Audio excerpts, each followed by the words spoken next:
Hi, my name is Tom Hardesty, and I'm the massage therapist here at the Swibel Center for Plastic Surgery. And with me is our lovely assistant, Penny. She's going to help me demonstrate CranioSacral therapy, which is one of the techniques that I do both pre and post surgery on clients. The real benefit of CranioSacral in this instance is the relaxation factor, but it can help with a number of physical ailments as well, both back, low back, pelvis, neck, and head injuries, or just conditions like that. So what I'm going to do is demonstrate some holds on Penny while I describe what it is. Okay? The craniosacral system is, it consists of the bony structures in the head of the cranium all the way down to the sacrum, and that's where we get craniosacral from. It also includes the spine, and then within the spine, the meninges, which are the tough fibrous membranes that surround the brain and spinal cord. The function of these meninges is to keep the cerebrospinal fluid surrounding the brain and spinal cord intact. And that fluid cushions and nourishes the central nervous system of the brain and spinal cord. So, in essence, what we're doing with this technique is trying to find any kinks in the meninges or just places where tension is being held in the joints, and getting rid of that tension. That allows the flow of the cerebrospinal fluid to be optimal, and besides feeling good, it gives your body a real sense of relaxation as well. That is one of the most important things in the healing process, is getting the body to get out of the fight or flight or sympathetic nervous system into the rest and digest or sympathetic nervous system. So one of the basic holds that I do with craniosacral is I take my right hand and I go under the bone in the back of the skull called the occiput, and then this one goes under the lower back.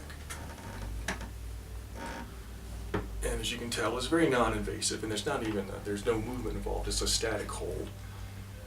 So what I'm feeling for is the pulse or the rhythm, which is about 6 beats a minute. That's the mechanism that moves the cerebrospinal fluid around the brain and spinal cord. So I'll usually hold this for 2, 3, 4, 5 minutes, however long it takes, until I feel a sense of balance has come into play. So I'm going to speed that up here a little bit, and then show you one of the cranial holds as well. So after I'm done with this, I take one hand under the occiput, and the other hand goes over the frontal bone of the forehead. And this is where you really feel a sense of relaxation, because we're surrounding the brain as we do this. And you probably can't hear this on camera, but Penny's stomach is gurgling. And that is one of the biggest indicators of the rest and digest system coming into play. During fight or flight, all the energy goes to your arms and your legs so that you can run away or fight. During rest and digest, all the blood goes to your abdomen, and it helps your organs to heal themselves and to basically digest food, things like that, so rest and digest. And people always get embarrassed by the gurgling, but I tell them that's a compliment. It means that what I'm doing is working. So you may also notice my top hand is moving a little bit. What I liken this to is just the tension between all the bones in the skull coming out, releasing, and letting go. And normally, I'd say 9 out of 10 patients find this very beneficial, and they come off the table feeling very relaxed. In fact, sometimes I have to give them a couple minutes to wake back up before I'm done.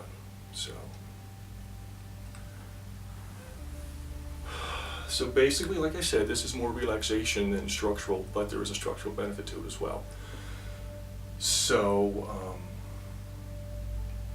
that's it for craniosacral therapy. And again, this is Tom Hardesty, and I'm the massage therapist here at the Swibel Center for Plastic Surgery.